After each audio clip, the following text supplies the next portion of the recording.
Hi, I'm Eric Knowles, president of the Miami-Dade Chamber, and we're turning the page.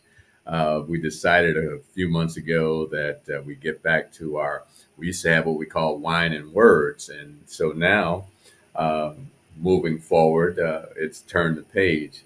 So as we get ready, I'm bringing folks in. So if you're joining us, share your page, get folks to come in and be a part of this interesting and I say wonderful communication that we have here on the internet.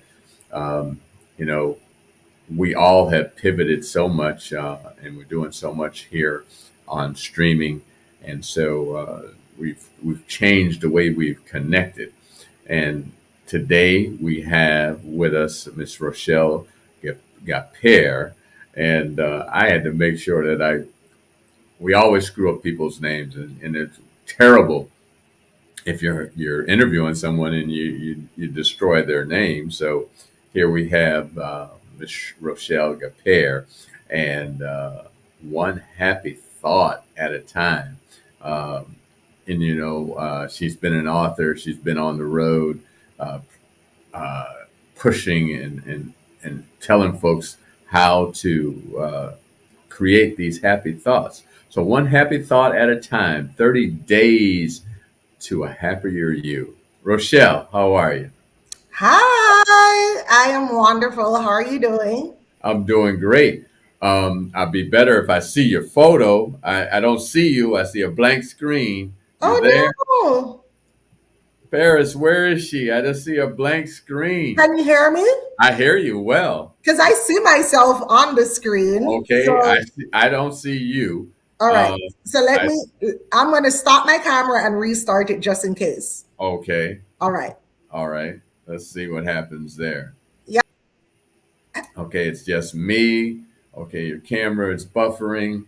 Um, and that's one thing in show business. You have these technical difficulties. I and we're going to get this right. So again, I'm not seeing you, but I And am hearing you. And even on Facebook, as I see it now, I don't see you. Are you still there? yeah, I'm here. And That's I see, which is so interesting. Yeah, because we were just on the screen together talking, and then well, this is Yeah. because everybody needs to see that beautiful face. Yes, I agree. So, okay, so maybe I should log out and come back in because we Yeah, were. log out, and come All back right, all in. right, all right. Let me Bear do with us, folks. We're not that. going anywhere. We're going to make this work. All right, I'll be back. Okay. So, as I was mentioning, we started Turn the Page. We brought in different authors. If you know of an author who we should be interviewing, please reach us out to us at the Chamber at www.m-dcc.org. If you want to learn more about the Chamber, call the Chamber at 305-751-8648 and reach out to Paris Ward, and she will connect you. I know we got a lot of authors out there with some great works of art, I guess, Am I?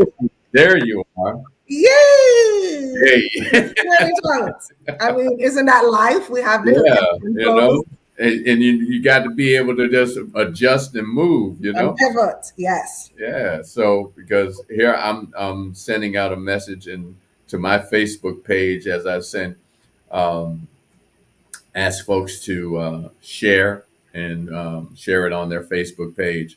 So, Rochelle, Yes. how are you? I'm doing well. I'm doing well. I Great. am doing well. Earlier, I told you I was hanging in there, but that's all Yeah, right. no, I don't want to hear that about you hanging in there. I'm Not doing well. not one happy thought at a time. Hanging in there, right? Yeah, yeah. And it's great to see that beautiful smile. I mean, we haven't seen each other in so long.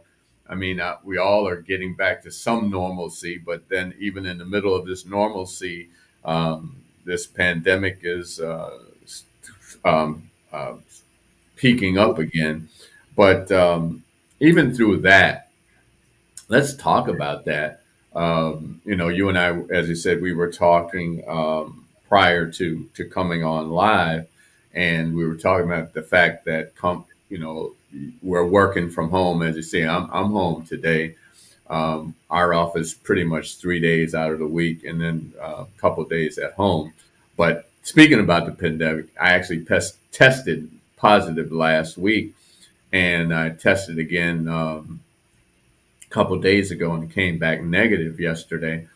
But again, talking about working from home, and you say one happy thought at a time.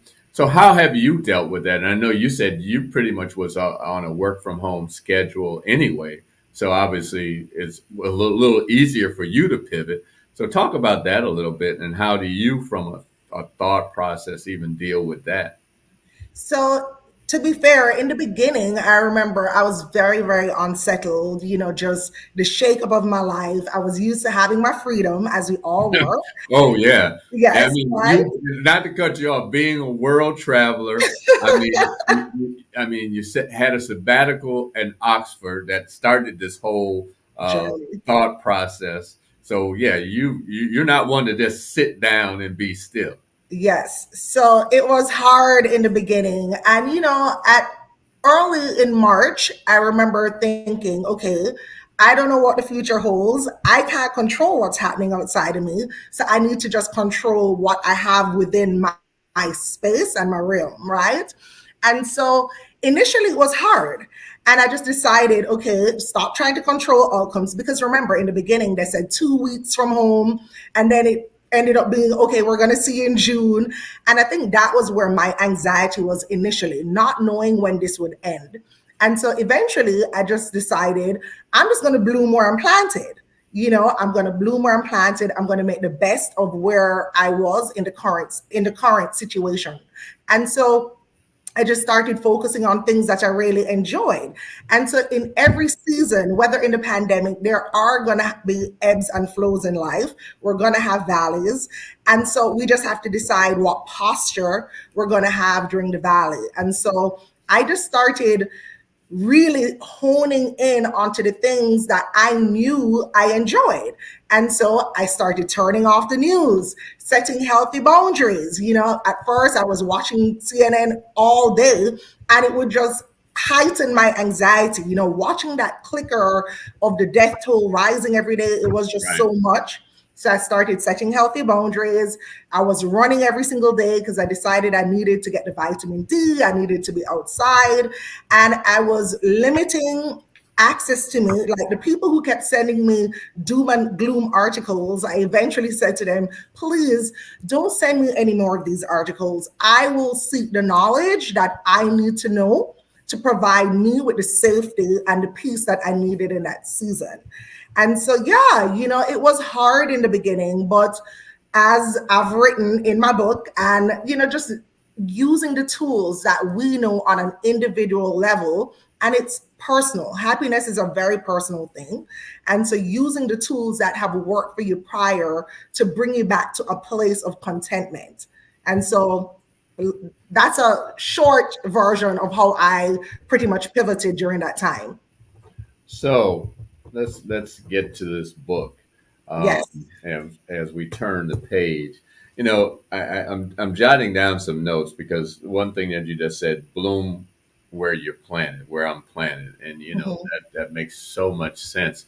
We get frustrated because things aren't going our way where we are, and where we are may be the place that we work, the relationship we're in, so on and so forth.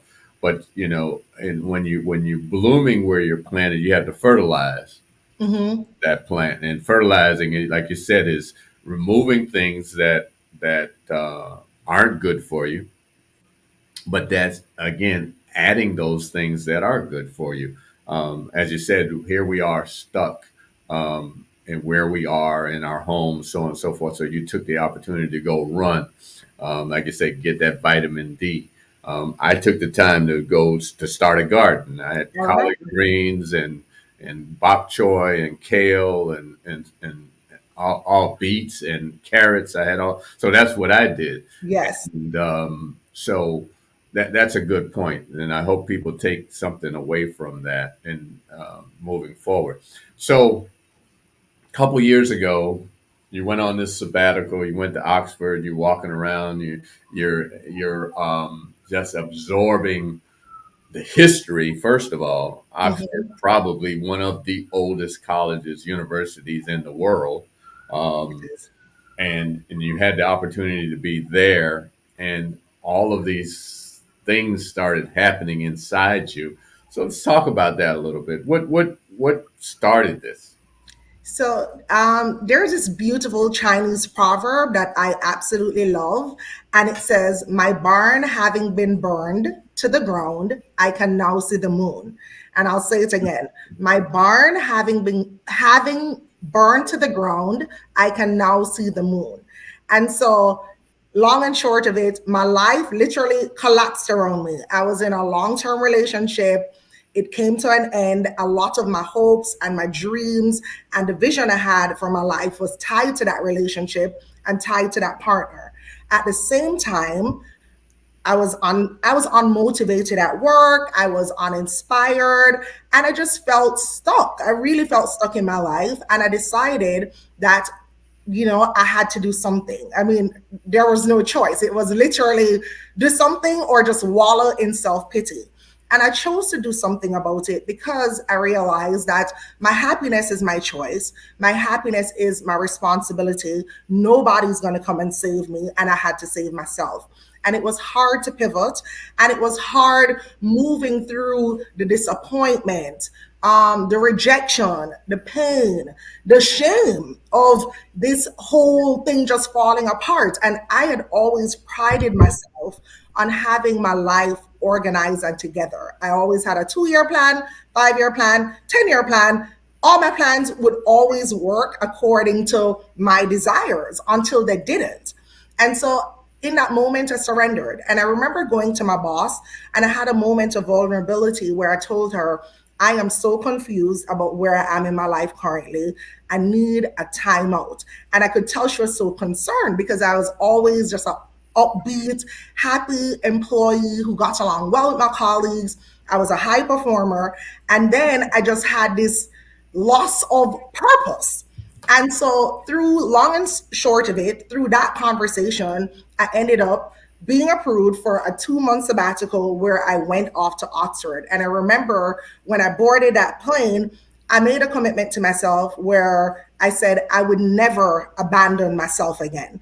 And I remember abandoning myself along the way, not paying attention to red flags, not necessarily being still enough to be clear about what it is that I wanted, right? And so many times we get so distracted in our lives that we start living lives that, oh, the society tells us we should be doing this, or what our friends and our family and our colleagues expect of us, and we start losing our own way. So when my barn burned down, I started to see the moon. I decided to say, okay, what are the possibilities? What can I create from this new space? And I got on that plane and I said, Ro, we're going to do this. And you're going to come out of this situation better than you went in. And so I landed and I just started. I had no distractions. I knew nobody there other than my best friend who I was visiting, who was a dean at Oxford at the time, which is why I ended up there. And I would wander around at campus and I would always say, God, order my steps. Whatever it is you need me to do in this season, I will do it. Because I literally just had nothing. Everything was just up in the air. So I said, let's create from this place. And I remember journaling, and a lot of the things I would journal, I would read it back to myself. I had a prayer journal and it just made no sense. Oh, you're going to be speaking to audiences about what? Oh, you're going to have impact in the world. What are you talking about, God? This is crazy.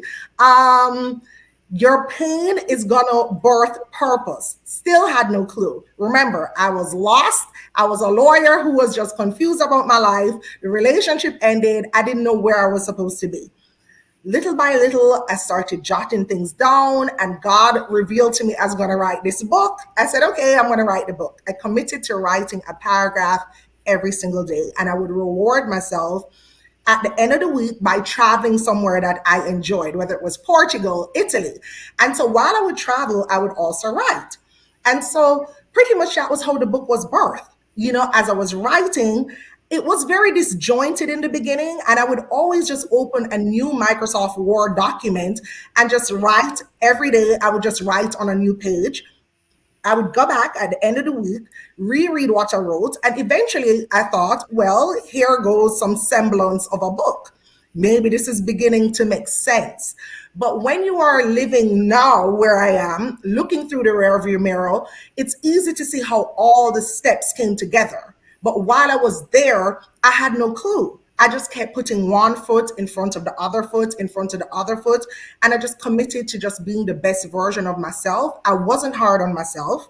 I just knew I was going to write a paragraph, and anybody could write a paragraph. If I said, oh, I'm going to write a 500-page book, it would have overwhelmed me. Right. But a paragraph, we all can do that. Right. A paragraph could be 2 sentences. A paragraph could be 3 sentences. So the commitment to writing one paragraph every single day is what really birthed this book. Right. And also surrendering what I believe my life should look like. Right.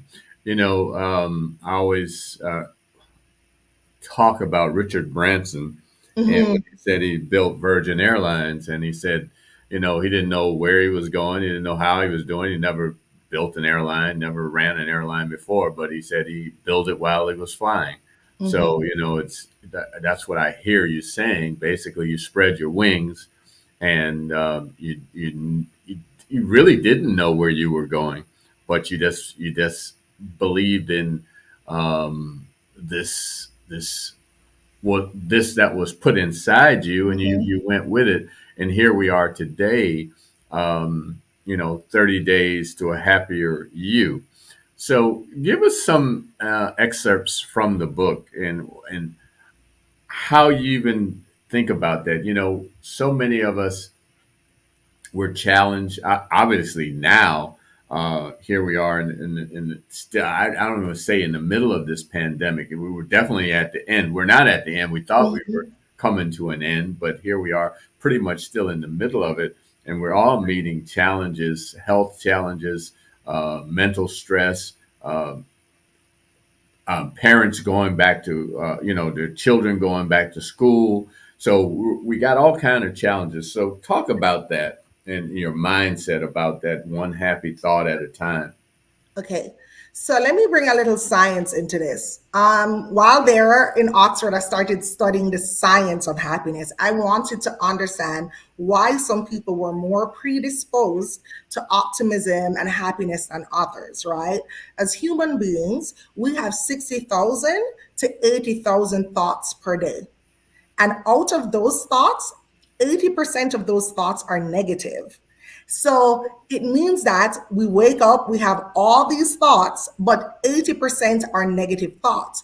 What is even more interesting is that 95% of those thoughts are repetitive thoughts. So we are thinking the same things over and over. If you start paying attention to your thought patterns, you realize you wake up in the morning and you think about pretty much the same things. Oh, what am I going to eat? What time am I going to work out? When am I going to call my mom? You just keep thinking about the same things.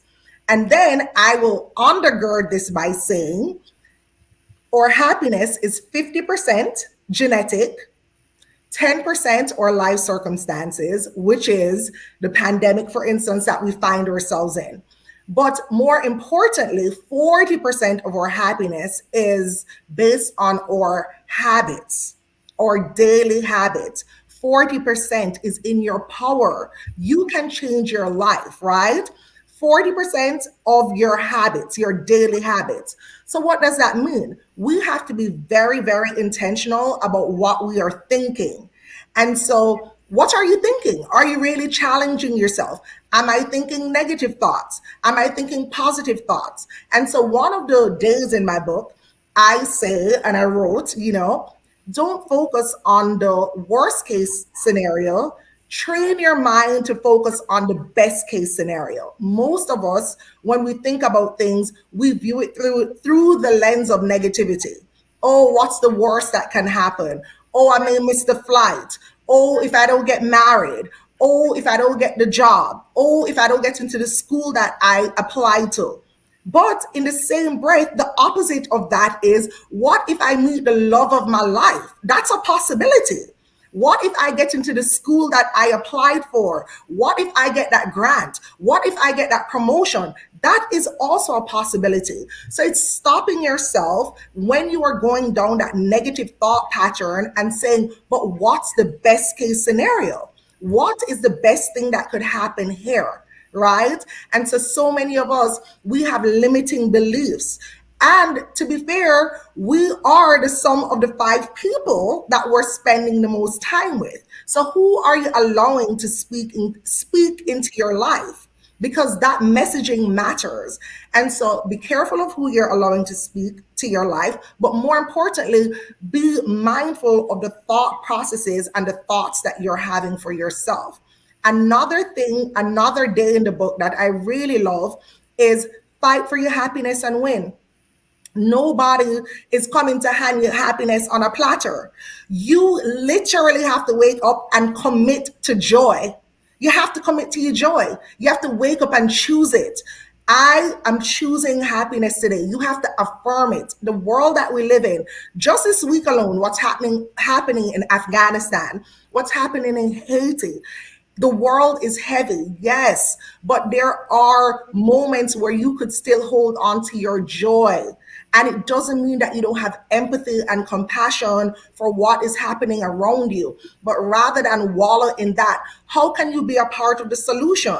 Is there somebody that you could donate to in Haiti? Right. What can you do? We need to take a posture of, what is this here to teach me? What can I do to help? As opposed to, okay, I'm just going to sit here and just complain and think negatively. Right. No, you bring up a good point. You know, this past week on social media, someone had posted this one. He's an artist, Mm-hmm. and he was talking about, his life is it's about, complaining, basically, like, I got to get up and go do this, or I got to um, go work on this project, or I got to go meet with these people.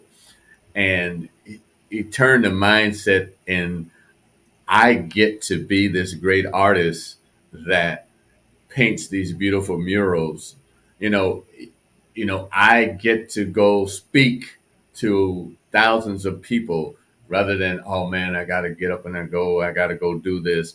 No, we got to be thankful for the gifts that we're given, and we really forget that. I get to get up and run this wonderful chamber every day Mm-hmm. that was started in 1974. I get to be friends with this beautiful person named Rochelle, who just exudes just happiness all the time. And so we got to change our mindset, and how we approach and look at life.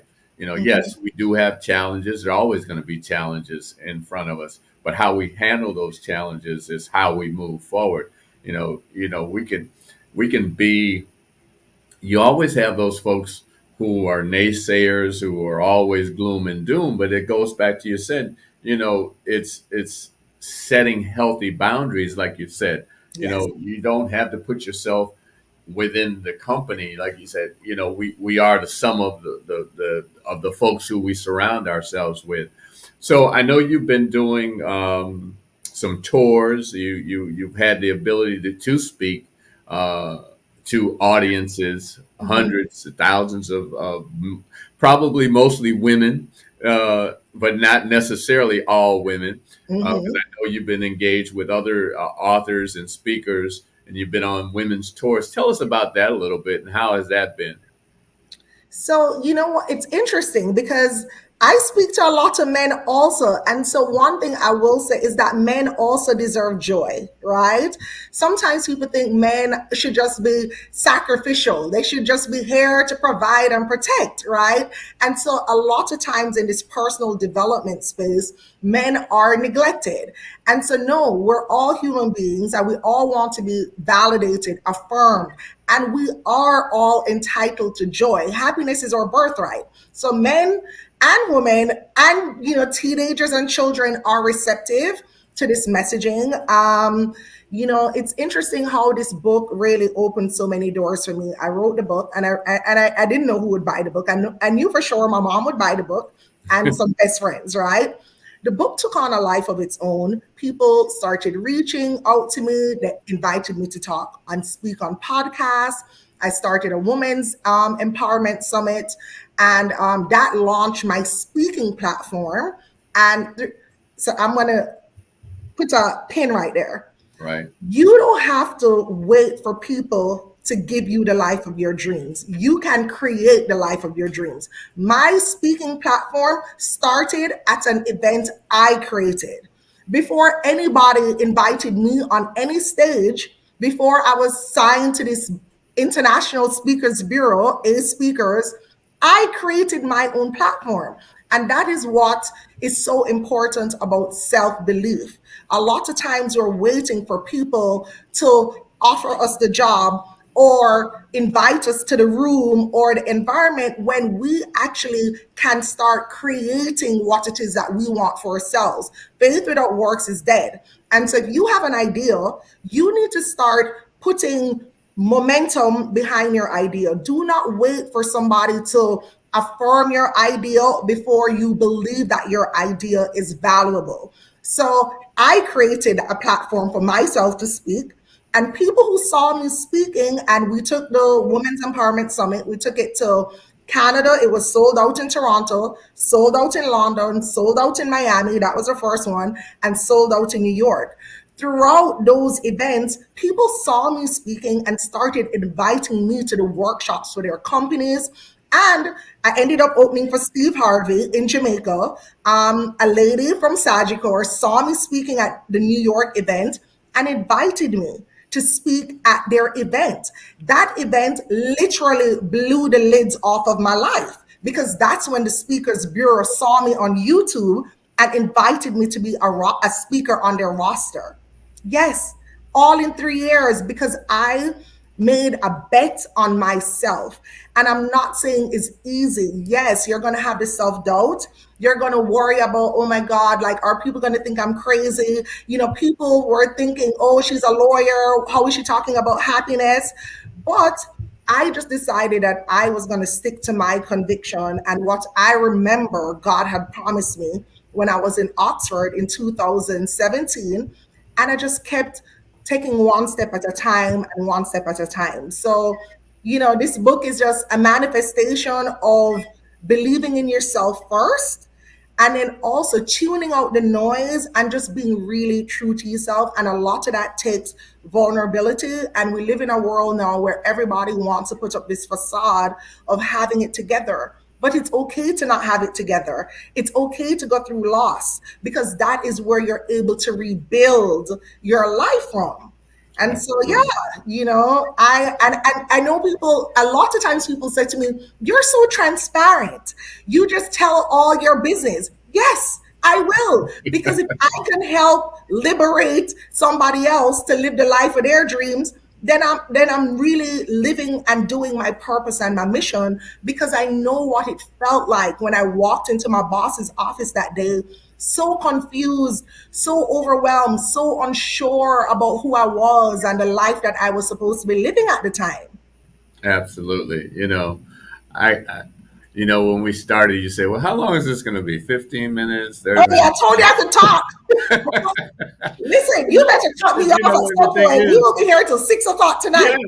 exactly. The thing is, you can talk to you all day. The things that you say, like I said, and we've all heard it, faith without works, and, making a bet on yourself, you have to have that inside you. Mhm. And tell folks I mean, there may be some folks watching that just for whatever reason, they have these desires, they have these dreams, um, but it's something that holds them back inside. To talk about that a little bit.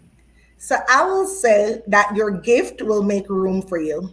Your gift will make room for you. And so there is somebody right now in this world who needs your gift. And you're being selfish and you're doing the world a disservice by keeping that gift to yourself. Don't worry about who will support you. A lot of times when we're about to launch a business, you start thinking, okay, who's going to support me? And you look in your immediate atmosphere, right? We have 7.6 billion people in this world. 7.6 billion people. Eric and I are here on this platform, on the internet, the World Wide Web. You don't know if there's somebody in Australia who wants to buy that painting that you're painting. You don't know if there's somebody in Israel who needs to buy your invention. So don't get caught up on who is going to be the beneficiary of the gift. Just start. Just start. And you just small wins gives us the momentum for big wins. And remember, I said it. I just started with one paragraph. That was a commitment I made to myself every day. If I said, Rochelle, you're going to write a 300-page book, I would have never done it. I know I wouldn't, because it would have intimidated me so much. But what you have to do is just break down your goals in bite-sized chunks. If there is an idea that you have right now, you could go on GoDaddy, buy the URL for $9.99. Just doing that alone is enough to give you the pride to say, whoa, I have a URL. All right, then tomorrow, go on the internet and see, is there anybody doing similar to what I want to do? Success leaves clues. You don't have to reinvent the wheel. There is somebody in this world that is doing something similar. I'm not saying you should follow them, because we all have our own unique purpose. But the mere fact that it exists, it shows that it is possible. And nothing really is outside reach if you're willing to have the faith and do the work. And many times, so many of us are holding our little secrets or dreams to ourselves. And you have to be careful who you share your dreams with, because truly, people are dream killers. But we have LinkedIn, we have Instagram. I've had so many people reach out to me asking me, how did you write your book? And I tell them the tools. It's easy. Just reach out to people. Have the courage, be brave, and have the self-belief and conviction to start. The universe will conspire, but you have to start. Yeah. Absolutely. As I said, we could be here for the rest of the day. As you said, you could talk for 6 hours. Yes, We know yes. that's the truth. So if someone wants to get in touch with you, because I mean, besides writing the book, I mean, you are a happiness coach. So Yes. so if they want to get in touch with you, how would they do that, and how can they get the book? So the book is available on Amazon.com, and I am available on all social media platforms as my first and last name, Rochelle Gapere, on LinkedIn, Facebook, Instagram, Twitter. You can find me. I love hearing from people. I love hearing about progress, because that also inspires me to keep doing the work. There are days when I wake up and I think, oh, I'm just so tired. I just can't. And then I get a message of somebody saying, oh, your post from earlier today really resonated with me. And then I remember, it's not about me, it's service. It's not about me, because once you start making it about you, the ego gets involved. Oh, you're tired. Oh, you don't want to do this. No, no, no. I know it's about service. So if you think about it from a service standpoint, it makes sense. And so, yeah, I love hearing from people who have heard my messages or who have read my books or seen a tweet. And it encourages me also. Iron sharpens iron. And I have definitely become a better person for having engaged in this community. Absolutely. Well, you get to inspire people each and every day. So keep up that great work. So happy to have you here with us today. Thanks for This has having me. been great. Look forward to your next book. So I'm sure there's something in the works. that I haven't been writing. So even now I'm encouraging my own self. Right, right. Yeah. Yeah. So look forward to that. So those of you who are watching, you want to learn more about the chamber, you can go to www.m-dcc.org, or you can call the chamber at 305-751-8648. And so this has been Turn the Page today with author Rochelle Gapere. Mhm. It has been such a pleasure to sit here and have this conversation with you. Thank you so much. Thank you for having me. Have a good day, everyone. Bye. Bye bye.